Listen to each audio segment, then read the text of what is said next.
I never grew up with educators that look like myself. So I 100. feel like honestly, like we are that new wave that make being wise, being smart, being educated cool, right? Absolutely. Wisdom is a powerful tool, but oftentimes we might neglect it because of who it's coming from. You feel me? But if we can chop it up with a young buck and really implant a seed, man, like that's it's more than just education at that point. You know what I'm saying? What's going on, beautiful people? This is the Let's Grow Together podcast where diverse individuals and communities come to serve, connect, and grow in areas that they're most passionate about. Brother Marcus, check in with the beautiful people. Let them know how you're doing. What's up? What's up, family? Good to be back with y'all again. Have another phenomenal session, man. We'll talk about some great things. Got a great guest. And man, I just want to pass on some of this positive energy, like always, to y'all, family. But as we were kind of recapping prior to, man, Christmas coming up in the Christmas spirit as always, man. We're doing a little bit of a give back with a local brand in the community. Shout out to L3 brand. Definitely excited to bless some youth, man, and really just continue to encourage people and keep people lifted during this unique time. A theme, as always, is especially with year-end coming into play. What are you doing to elevate yourself going forward that much more for the next year, right? And this is always something I love having conversations with, because a lot of people tend to have the same New Year's resolution that they had last year that they fell short of, right? But my question to you all is, how are you continuing to elevate, and how are you continuing to deviate yourself from the rest of the crowd? So definitely something I'm always pushing. But what's up with you, James? How you feeling today?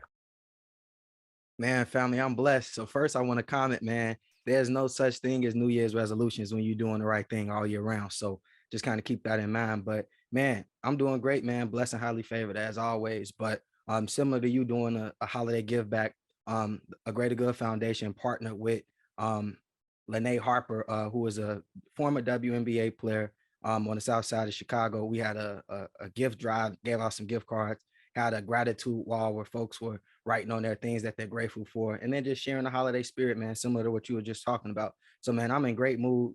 I'm in a great mood, man. Earlier I said today, just like every day is a great day to character build and then to have some grace. Another issue with the cars, man, but again, it's teaching me so much through this process, man. So all in all, man, I'm blessed. Hey, boy, them cars are a pillar in your growth. I'm telling you, you don't even know it, man. But that's beautiful. That's beautiful. It's going to come together, man. But we also recently just formulated some partnerships. And on behalf of Roots, we formulated some partnerships with the Fayetteville Mustangs, which is a semi-pro football team locally, as well as the Fayetteville Stingers, which is a semi-pro basketball team. So excited to be able to put some of these local pro athletes in front of our youth and even develop another pipeline outside of college and the Army and the military, things of that nature, man. So things are coming together. Things are coming together, man. The work you do in the shadows will definitely come to the light, and if it's good or bad. So take note, man. But again, man, we got a phenomenal episode today. Want to introduce y'all to a partner of mine. He actually works with us through the school system. He is actually a teacher at Algebra Wilkins. Super powerful, potent brother, man. So Mr. Sean Bowen, if you don't mind, man, come on. And I would love to introduce you to the people, man. And again, Mr. Bowen, super solid, super stellar individual, one of the most passionate people I've ever had the opportunity to work with. But Mr. Bowen, say what's up to. Hey, how you doing, everybody? I appreciate the introduction, and I appreciate the invite to come on and talk with y'all today. Awesome. So, first of all, just to give a little bit of content, man, I want to start by saying Mr. Bowen just coming to the picnic, right? He's coming to the cookout. Super solid and OD passionate about the youth that we work with, and especially in the Fayetteville demographic. A lot of them tend to look like us. So there's one thing that I definitely was extremely fond of when it came to Mr. Bowen, just his passion to help individuals of that nature as well, too. So, Mr. Bowen, if you don't mind, man, give him just a little bit of background, especially I know you're a Detroit boy. You love repping the city. Give them just a little bit of insight to your upbringing. Well, that whole thing of being a Detroit boy, it goes to the wanting to be a person who helps. It's always mistaken that I intentionally try to help people of color, and that is my direct passion. But really, it's helping poor people is my number one thing. And coming from Detroit, which is still the most segregated area of our country, that 8 Mile line is a real line. We have federal legislation written up for fair housing and protection because of Detroit in the 70s with all the racism that was going on with redlining districts and everything. So basically, whether you were poor, if you're black and poor, you lived below 8 Mile. If you were white and poor, you lived above 8 Mile. I grew up on the white and poor part. But whether you're black and white, poor is poor. You know, that's what the big thing that Martin Luther King always preached. Like, after he got done with civil rights aspects of things, he started focusing on poor is poor. It really is rich versus poor, regardless of the color. And the more that we're focused on the color aspects, we're making the man's job easier for him. And that's what I'm really against, is the man, and helping anybody that's downtrodden is important to me. But coming from Detroit, like I said, in the 70s and 80s, when I was growing up there, it was really stark, as far as the division. Like, it was 99% white above 8 Mile, 99% black below 8 Mile. And I was fortunate to have a mother who was a hippie and was like, we're not going to be afraid of black folks. And like, we went down into the D, like down to Belle Isle and all these other great places that are like a key to the black culture of Detroit. I was raised in it, so it's always been an affectionate part of Detroit for me. But it's still poor, and the whole point is to get out of it, to not be poor. And for me, I did that primarily through the Marine Corps. That was my way of getting out and seeing a different environment, seeing integration. Really, the military. One of the big things we always say is, there's no black and white, it's just different shades of green. That's the way we were raised in the Marine Corps that I was in, anyway, back in the day. All of my sergeants were African Americans for the most part. So for me, it's a natural. Everybody's just a Marine. We don't think about it being anything other than that until we get outside of our unit, and that's the whole thing of getting outside of your unit. You see how you build empathy, because while I, as a white American, I'm not going to face certain things that an African American, even though an African American Marine has done everything for the country that I have, is going to get dealt with differently on the streets. It's just a fact. That we have cases of it all the time. There's that lieutenant down in Virginia that just got messed with like a year and a half ago, where the cops roughed him up. Like, it was still 1960s, just because he was a colored officer who got lippy with some good old boys. It's still out there. This is an officer in the United States Army. That's the world that I'm fighting against. That's the world that, like, if you're a Marine, you're a Marine. If you're a man, you're a man. And that's where my passion comes from. That's where my revolution comes in, is to stop that bullshit. Excuse my French. You're fine, bro. You're fine. We hear the passion, and again, that's why we have you. That's why we have you on. Go ahead. But for me, long story shortly, I did, after my time in the Marine Corps, I went and chased an education. But I've had lots of adventures. I did some time in Alaska, trying to figure out what I wanted to do with my life after the Marine Corps, and realized I didn't want to work that hard. So I went to college, graduated from Michigan State, then tried to figure out what to do with a history degree. And that's when I went and actually taught in Korea. I taught in Seoul, South Korea for 13 months. And I was actually there when 9/11 happened. So it was a really extra unique situation, in that being like the only American, in a city or in a neighborhood, you become that representative for an entire country. And especially at that time, like, it was interesting. It was really a 50-50 mix of the Korean people that as I was walking down the street, half of them would come up and say, "I'm so sorry for what happened to your country."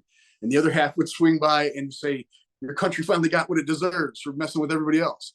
And it was literally a 50-50, and you had to listen to both of them, because to a Korean person, the United States has done nothing but meddle with their country for the last 75 years.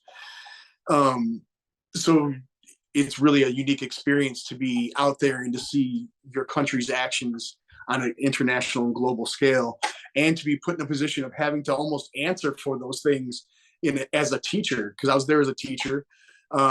So with that level of social respect comes the social responsibility. Explain your country's actions to us, and you better do a good job, because I was trying to make money. I was teaching them. You want your clients to want to be around you. In any case, that was a great experience. I came back, tried my hand at corporate America after that, and realized that was not the spot for me. I was a technical recruiter for a .com appraisal management firm during the refi boom of the early 2000s and mid 2000s. and I saw all the predatory lending and all the real preying on poor people that was going on a global industrial scale. And they all knew it was going to crash the economy, and nobody cared because they were kept making all their money off of just processing the loans for people that they knew were going to be out of their house and lose everything. And I couldn't deal with that. I did that for a short time and realized that my soul was more important to me than making money and preying on what I considered my people. It didn't matter black, white, or whatever. Like, the entire banking industry got together to try to just make it worse, even harder in this capitalist system for poor people. And they were all cool with it. They didn't care about breaking it because they knew that nobody would go to jail, and nobody did go to jail over that. As a thing. In any case, moving along, I ended up teaching at the maximum security juvenile detention facility in Detroit. And from there, I was recruited to come down to open up Alger B. Wilkins High School in Fayetteville, North Carolina, which is like a second chance high school, but not second chance in the way that it's the punishment school, the school you get sent to. You have to apply to come to Alger B. Wilkins. And that's the biggest thing that makes a difference, is kids have to want to be there. They have to choose to be there, versus the standard educational system where, kids are forced to come to school whether they want to or not, or they get charged with truancy. Those kids don't want to be there. They're bucking the system for a lot of different reasons. And Mr. Bowen, Alger B. Wilkins is extremely special to me. I want to save a little bit of that because I'm gonna definitely ask you to dive into that a little bit. But James, you had a point that you want to kind of emphasize. Yeah, man, appreciate it. No, man, it just hearing your journey, Mr. Bowen, it's super dope. But it's a constant theme that I'm kind of hearing kind of replay itself in your life, and that's this division that I don't know who's causing it, whether it's the man, the world, what have you. But you talked about a separation between 8 Mile and lower and above for the Black and white community. You also talked about you were over in Korea with 9/11. There was half of the folk that were sorry that it happened to us, and then some of them that said we deserved every bit of that. What do you think? Why do you think that is? Like, why do you think that so many people are so divided in the things that they're after?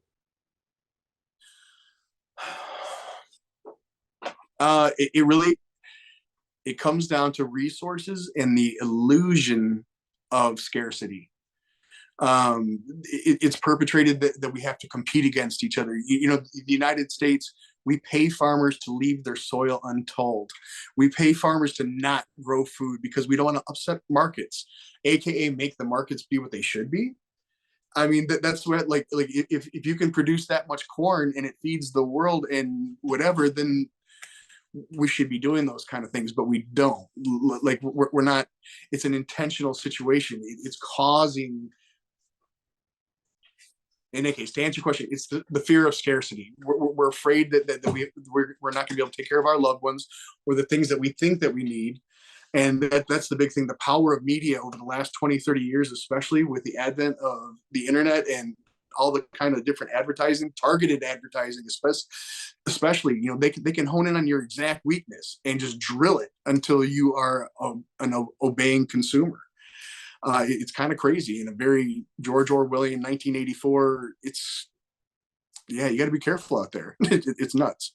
No, you're 100% right, and that's something we talk about often whenever we kick it, man. And you really open up my eyes to a lot of philosophies. I was actually telling James earlier, man, you taught me what a Connex box is, right? Like, even though that's small scale, right? You're extremely knowledgeable. But I want to kind of back up a little bit. We talked about the military. We talked about the Marines. What type of foundation did the military give for you? And how do you really kind of implement that just in life today as well? The biggest foundation that the Marine Corps specifically gave me was a positive family to belong to. I left home at a young age for like abuse reasons, and had messed up, all the other troubles that comes with growing up in a poor environment, between substance abuse and other kinds of physical abuse and whatever. And the military, at the end of the day, it was a safe place that I knew I was going to always be fed. I knew somebody always was going to be there to take care of me because I was there to take care of them at the same time. It showed me the importance of service, and it actually showed me what was really good about America, in that all the Marines that you're with, they're all there committing to the mission, to making everything better for everybody. Politics aside, whether you're left, right, or whatever, you when you're in the military, you've signed your life away. You've chosen to become a second class citizen. Your body is no longer. If you're out in town, you get a tattoo, and it gets infected, you can't go to your job the next day. You can be charged with destruction of government property, because you are government property. You go to the beach and get a sunburn, can't wear your pack on Monday. You're charged with destruction of government property for your own sunburn. That's what you. But you signed on the line to give your body to your community, to your country, to that level. It takes an intense amount of trust and desire to serve, if you really understand what you're doing when you sign your name on that line, which most people don't. They don't realize the degree to which they are giving themselves to their people. But the stability and the camaraderie were all huge for me. That's the biggest thing that the military gave me, and discipline. Not the discipline, and it showed me enough other terrible things that anything else I ran up against was really easy. When you're a 24-year-old sergeant in the Marines, and you're starting your freshman year in college with 18-year-olds who are just leaving home for the first time, it's a very different. My freshman year at Michigan State University was way different than the kids that were next to me. It was just different. The things that they would stress about, like, oh, I didn't get a B on that test, versus, did anybody shoot at you today? No. Did anybody try to shave your head and send you to boot camp? No. So just relax. I don't know. Thank you for that perspective, and first and foremost, thank you for your service. And it's definitely eye-opening to hear that they consider you as government property. Like I never even thought of that as just a regular civilian. It just didn't cross my mind. But you talked about being very young and leaving home because of different abuses that you suffered in your household. I share that same sentiment. Marcus and I talk about all the time how I ran away from home at 11 years old, and even though we come from two different communities, the experience is very similar, where I used to make sure that I went to school in order to get a hot meal and be around community and people that cared for me. And it sounds like that's what the military was for you. So shout out to you for finding that safe space in order for you to grow and develop and then get that discipline. So that's extremely dope. You also talked. Go ahead. Yeah, I just wanted to stop and say that we need to focus on those extracurriculars even more, because before the Marine Corps, for me, there was choir, there was theater, there was student government.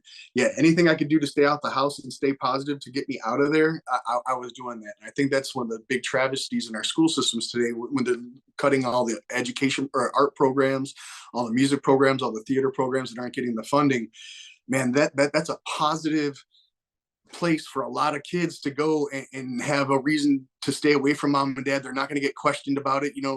It's a safe place that a lot of us needed, like for me specifically, and it sounds like for you. So I just wanted to say we need to do more to protect those extracurriculars. Sure. And I think it was a conscious effort of the powers that be to take out all of the vocational skills that you would get in school. Because I remember there was times where you had a home ec class, you had a carpentry class, you had a woodshop class, you had all these different things that you would be able to learn, and trades that you could do with your hands. And I think that they strategically removed those things from school so that people would focus more on the academic side that may or may not impact folks' lives. I would like to say that I am anti-schooling, but I am pro-education. So for me, it's one of those things where like you said, you might find something different, like the Marines, that teaches you a lot of discipline and these life skills. But I'm not against you going to school to do some of those things, but school isn't what it used to be. It doesn't prepare us for life like we once thought it did. Very much so. Is there,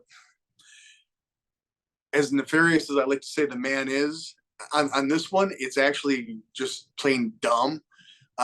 People don't realize that everything that we teach kids is legislated. Everything is legislated. That means somewhere there's some committee, and they decide every second grader should know this, every third grader should know this, and onwards and upwards for every subject and everything. They don't talk to teachers. They don't talk to professors. It's just a bunch of politicians who get their feelings together and decide this is what it should be. That being said, they decided every American child should be prepared for college. We don't want to give all this money to have a robust college prep system and vocational prep system. So we're just going to just eliminate the vocational prep system, because that way everybody will have no choice but to be college prep, whether they have a desire, a propensity, a talent, a skill set, or anything. Like, not every kid, where I'm from in Michigan, they legislated every kid had to have chemistry to graduate high school. They just legislated it. Didn't ask it, and any of the teachers didn't ask the mental capacity, any of the brain doctors, anything, can every kid, actually comprehend chemistry? They didn't care. They just felt it should be that way. They voted on it, and therefore it became a law and became a thing that every kid had to do. There's no rhyme or reason for it. It's not necessarily, like I said, it's not like we're going to take down the man this way. They just don't consider it because they start looking at cost. The other part that screwed everybody on the vocational is our society has become so litigious that every time a kid cut a pinky off, it meant millions of dollars from the school district that didn't have it. I mean, yeah, there's insurance policies, but you're talking about that's happening on the regular, because it wasn't just like a ring and metal shop, but it can be lots of stuff with the auto shops, and you see where it can go in a society where everybody's looking to make that easy dollar. I mean, shoot, we see people hurt themselves on purpose all the time for that kind of opportunity. Nah, that's where it comes. Now, this is definitely true. And that's one thing I always really love kind of just picking your brain on, is the school system itself. But something that we all know, we've come to a conclusion is the system is built to create employees versus, bosses, owners, entrepreneurs as well, right? To keep people within that specific class. Can you speak to that as well? Well, yeah, the big thing, everybody in this day and age, we always consider education to be an altruistic pursuit. And everybody forgets that the whole reason of public education had nothing to do with a good educated citizenry. Nobody cared about public education being a thing until the factories opened in the late 1800s and early 1900s. When we started needing people who could actually read a manual, when we started needing people who could get a little bit more skilled in their labor on a mechanical or a mathematical level, is when we started needing people to have a rudimentary education. And that being said, going back to the politicians are the ones who decide what we teach kids. Who tells the politicians what to decide? Big business. That's who's writing their checks for their elections and everything else. Big business goes to those senators, goes to those representatives and say, hey, nobody can read a memo. I remember when I was a younger person, the big thing that the businesses were going to the business colleges saying, nobody can write an email, nobody can write a memo, nobody can write something short and concise. So then all the business schools, and it trickled down to all the high schools, you got to start teaching these kids how to write memos. They have to be able to write clean, concise emails, all this kind of stuff. And it changes the curriculum. Does it have anything to do with education? No, it makes them a better worker.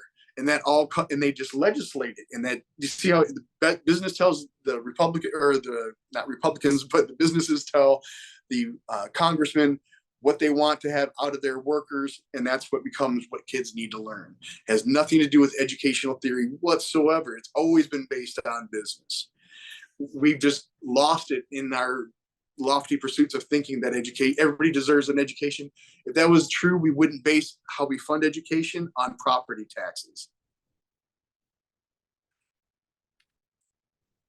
America, what it means to be educated in America should be the same wherever you live. It shouldn't, when I was up north, you always hear like people down south are dumb, and then you get taught, well, no, it's just their accents. It's just not what you're used to. No, I've been down here. I'm a teacher down here. It's a different world. And I know that saying I grew up on 11 Mile my whole life until I was 15. I moved out of my mom's house and I moved out to my dad's to finish out my last year and a half of high school. That was a 5 mile move. In that 5 mile move going north, away from 8 Mile, I was a year and a half behind everybody. And that had me going from being a 3.5 student in the poor high school, going to the rich high school, and I was behind. I had to give up my foreign language because I couldn't keep up because they were so far advanced above me. It was disheartening. So if that happened for me, going just 5 miles from 11 Mile to 16 Mile, of being a year behind in my education. What do you think it is going from 11 Mile to Baton Rouge, Louisiana? Where in Louisiana, they pay their teachers with master's degrees $25,000 a year. You know how many master's teachers they have? None. Like something like 60% of the teachers in Louisiana aren't even certified because they can't get anybody certified to work for that little money. So yeah, when you say, it's not that people from Louisiana are dumb, but they're catastrophically undereducated because of the way that we fund our system, which is by property taxes. And again, that just boils down to the systematic format, right? But again, we can spend a lot of time talking about that. One thing that I definitely want to just get your opinion on is how you saw COVID really impact from a student and just a school system standpoint, right? I know a lot of people were impacted drastically across the board, even talking with a lot of youth we service. What impact did it make to you being hands-on seeing it? Well, for me personally, I almost went crazy during that time because I am a hands-on person. Like not being able to see my kids, not being able to read them, really made the whole time with them moot. It literally was a waste of time. You could not connect with a kid in that environment in any way, shape, or form. It was dry. On a positive side, I think it finally put to bed the thing that the whole point of teachers are going to go away. They're going to put all the kids on computers. COVID proved that it's not feasible. It's not doable. It doesn't work. Kids need a teacher. Even if every kid's on a computer in a classroom, they still need a caring adult who's observing their entire growth and their entire picture of mental health, spiritual health, their academic health, and who knows about those things. Like your parents might love you, but that doesn't mean they know shit about how to really address the things that you need as a growing human. We only know what we know. And as teachers, we go to school to get educated deeply in the way the mind works and how our psychology develops and how to deal with different situations and triggers and emotional situations. There's a reason we get that whole degree. A parent might love their kid, but that doesn't mean you know how to teach them math. That doesn't mean you know how to, teach them any kind of cognitive resonance about anything. We saw plenty of parents do that. I mean, that's why the wine industry, we ran out of wine because parents were getting that wasted having to deal with their kids. Like it just is what it is.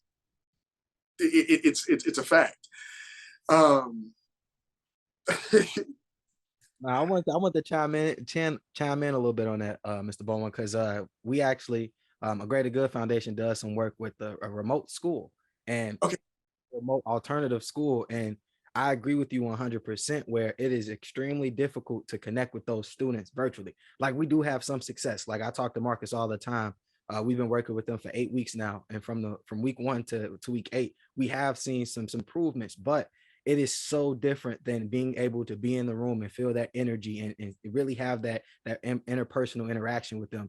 Because a lot of times they don't even have their camera on. So it's hard to even see if they're really engaged, if they're really paying attention, like what's really going on that side of the camera. Like it's extremely difficult to really see that.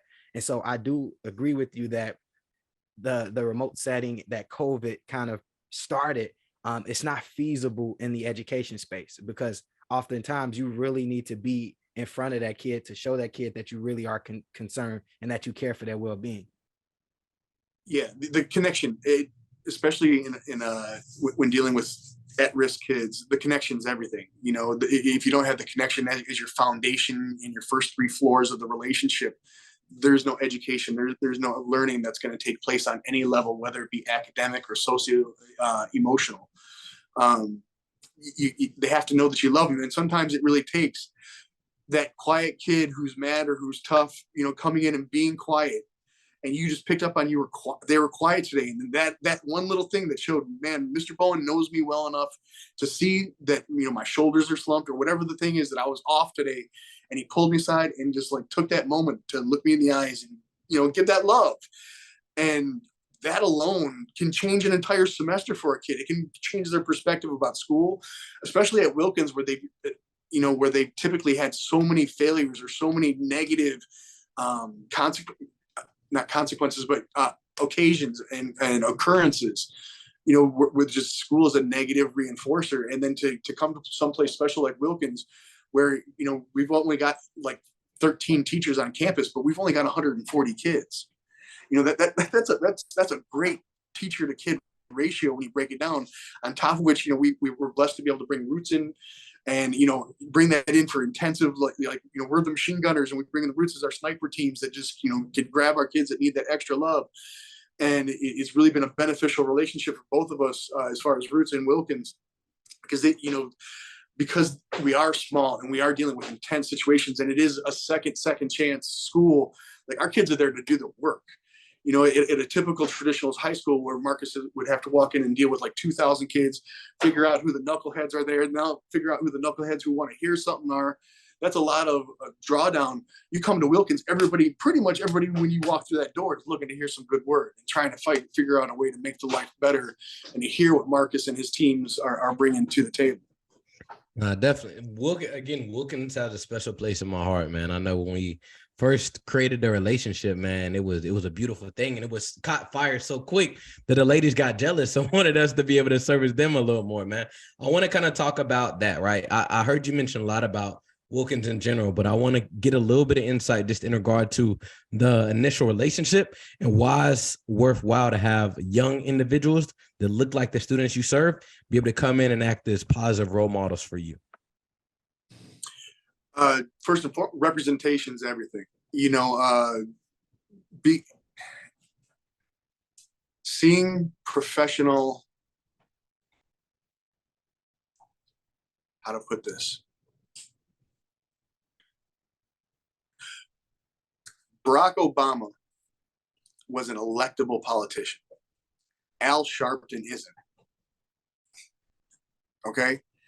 Kids need to see more Baracks out there. And when they get to see those young men and women, those young professionals come in from FSU who are organized enough to be already academically successful, business-minded enough to get themselves into civic organizations, whether that be the Greek system or working with Roots, they're out there doing that thing. That is a level of professionalism that will transcend a lot of bigotry, a lot of stereotypes, a lot of preconceived notions, that will truly help elevate the entire African-American community to a accepted position of power by the still majority size ignorant white population. We had to talk before, you and I, about why Obama was the perfect first black president. And it wasn't that he did a lot. It's the fact that he represented so cleanly. He and Michelle ran a flawless, morally perfect, home, scandalous presidency, whatever else. That is what is needed. He was exactly what was needed by white America, more so than by black America, but also by black America to show that this is what the standard is. Because by media standards, who are the only real super positive next level professionals we had? Bill Cosby. That was it. You had the Jeffersons before that, and that was just, but they were still, you see what I'm saying?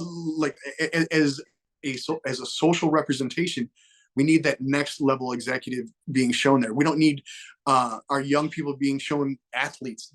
Like, it's great we have black athletes. It's great that we have black musicians and all that kind of stuff, but they need to see more than that.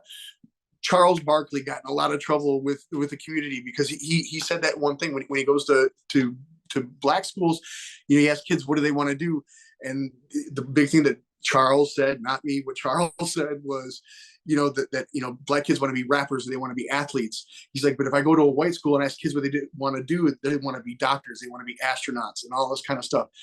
And that's where he was like, he's like, yeah, he's like, I will have that one kid, like, he's like, when I go to the poor all black kids school, I will get that kid on occasion who is, I want to be a doctor, I want to do this. He's like, but 99% of the kids there want to be athletes or doctors, or athletes or rappers.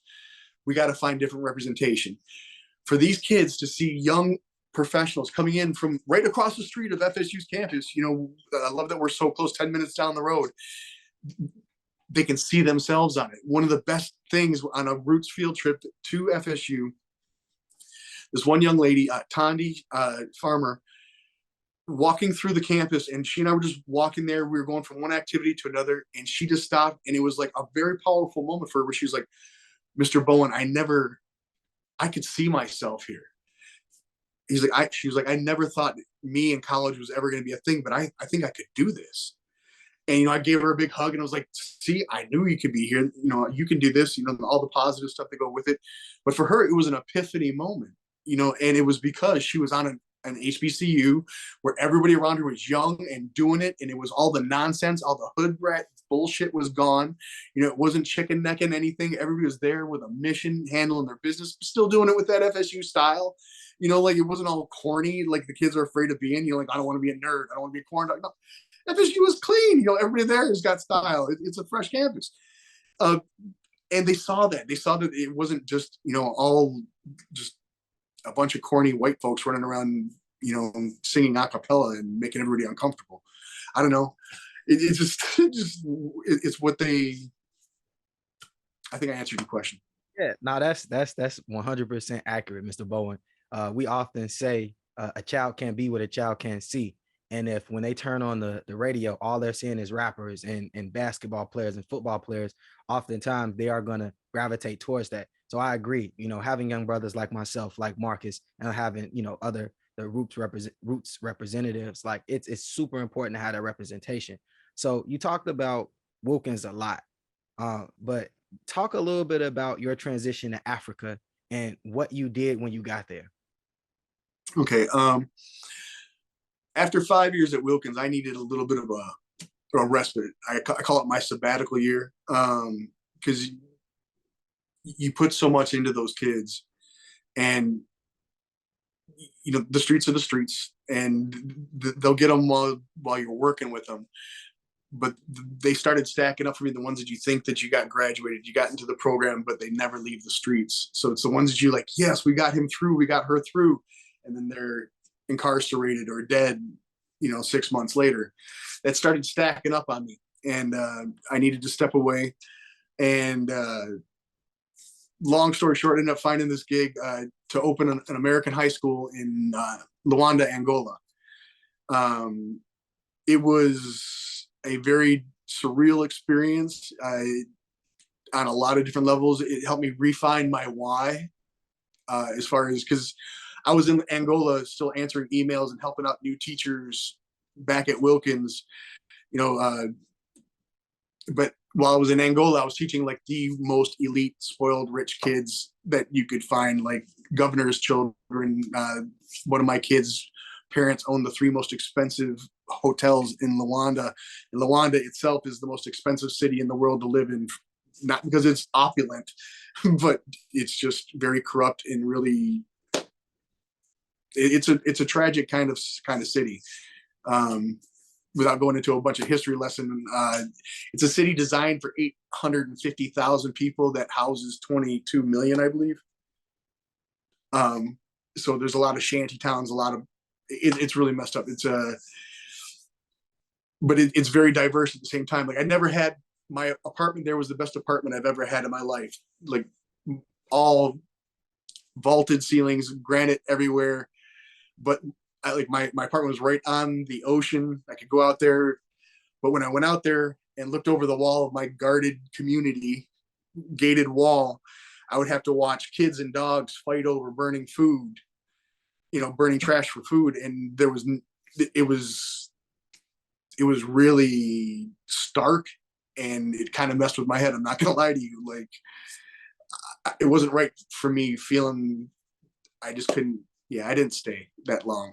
I did my job and stuff, but like I said, it helped me redefine my why. Like, my skills, spoiled rich kids don't need a kid from Detroit who's worked his way out and knows how to deal with stuff. My kids at Wilkins did, which is the reason I came back here. I could have gone anywhere else, but I really liked the mission of Wilkins specifically, and the kids that it was targeting and trying to work with. If Wilkins was in South Boston, all those kids would be white, but here in Fayetteville, they're all black. So, like I said, I'm all about helping poor people figure out the way out. The game really is rigged against us. In my big story, I was married to a while.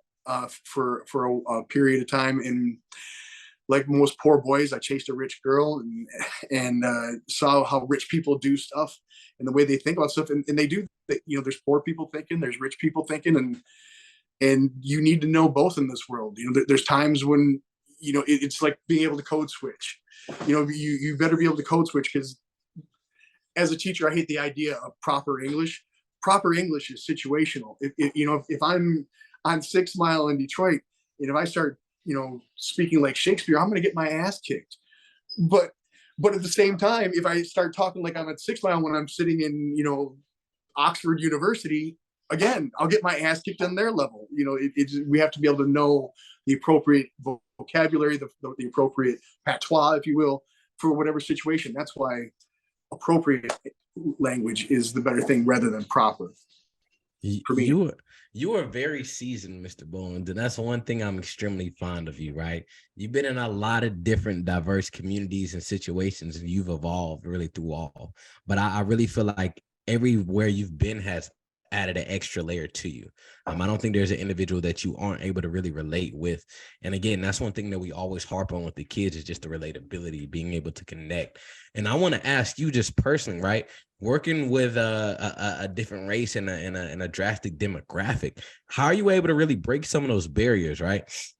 The reason I'm asking, I actually just met with a school just recently who we're in conversation with, partnering with, and we talked about doing a lot of teacher training, right? Everybody always talks about the kids, but a lot of time it's the teacher isn't sensitive enough or doesn't have the same perspective enough to be able to penetrate the kids. At the end of the day, you signed up for the job, so you need to be able to adjust and adapt. And everybody has a different type of learning structure as well. So I want to ask you, how are you able to really break some of those barriers with those really hard-bodied kids? And again, with some of the youth we work with, they really are street. They really do have a lot of stories that come with it. How are you able to really get in the door? Or what advice would you have to some new teachers who may be a little fearful? Yeah, first off, teacher training is absolutely necessary. More appropriately, cultural sensitivity and cultural awareness. Not so much sensitivity, but awareness, because you might tell somebody you need to be sensitive of their culture, but you need to back it up with what their culture is. So therefore you can be sensitive, as opposed to most people just take, well, it's their culture, and they're using it as like, I can't react to that situation, versus, you know, finding out the beauty of, or whatever the reasoning is behind it. You know what I mean? There's a difference between cultural sensitivity and cultural awareness, being, you know, understanding why this is done. So it's not a big deal. It's not a problem. It's not a threat, or whatever the situation might, not a sign of disrespect, maybe. For me, like you said, like,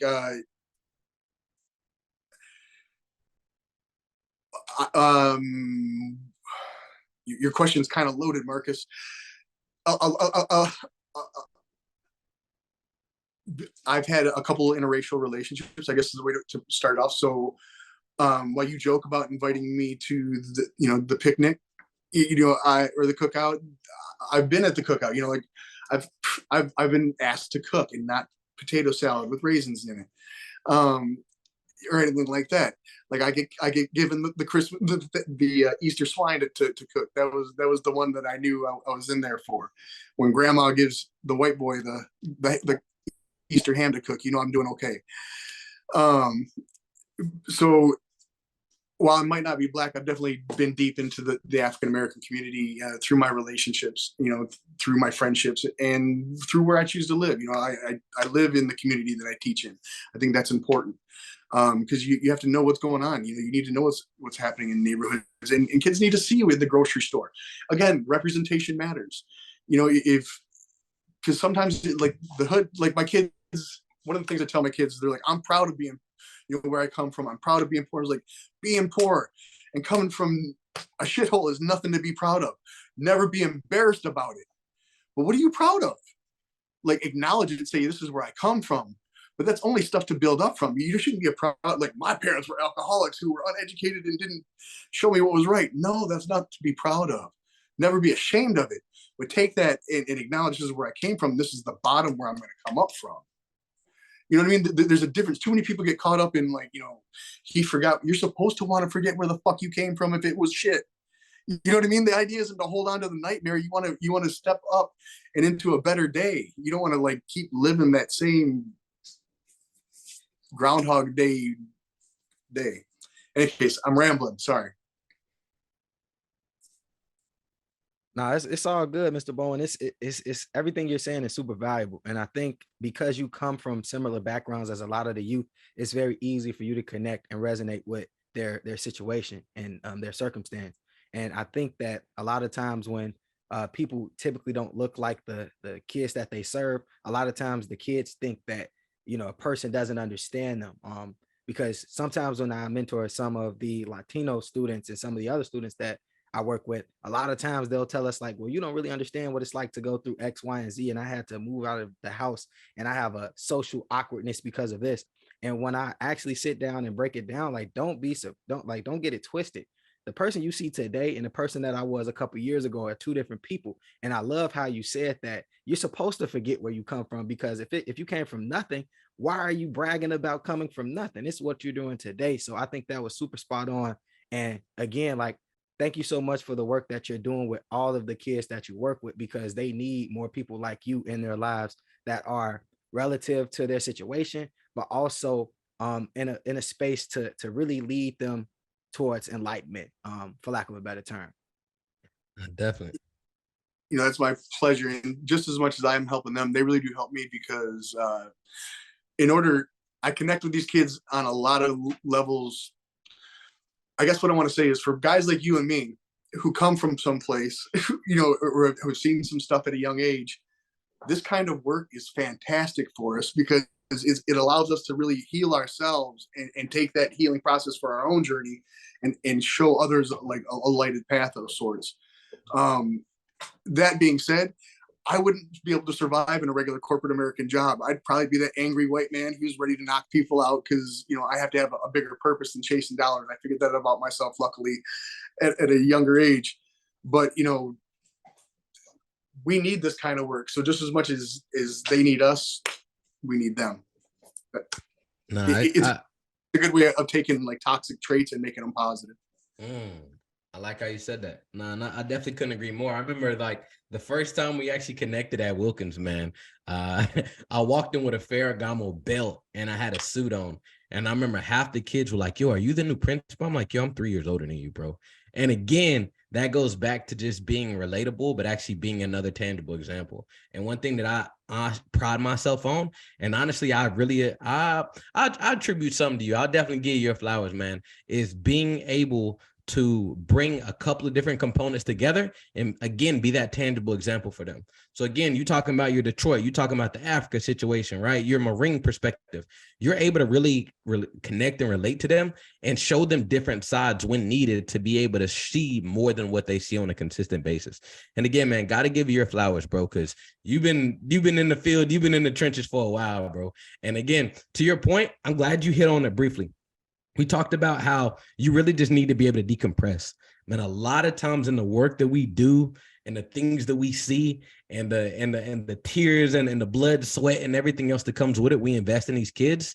When we have those specific situations, if it's a death, if it's imprisonment, if it's anything of that nature, we definitely need to be able to decompress and disconnect for a little bit, man. So I'm glad you hit on that. I don't think a lot of people in this specific realm talk about that so much. So I appreciate you just being vulnerable and being an example for us, man. But Mr. Bones, if people are trying to tap in with you a little bit, man, like where could they find you, or what words would you kind of close us out with? What words would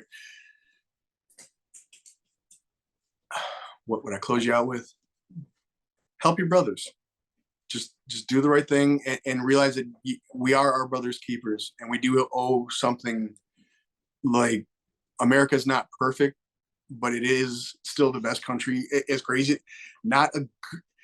It's still the best country in the world. And that's saying a lot, because there's really no really good countries in the world. Not to the world that we all hope it to be, but we all have to choose to be that change. You know, we all have to take our time, like you two gentlemen are right now.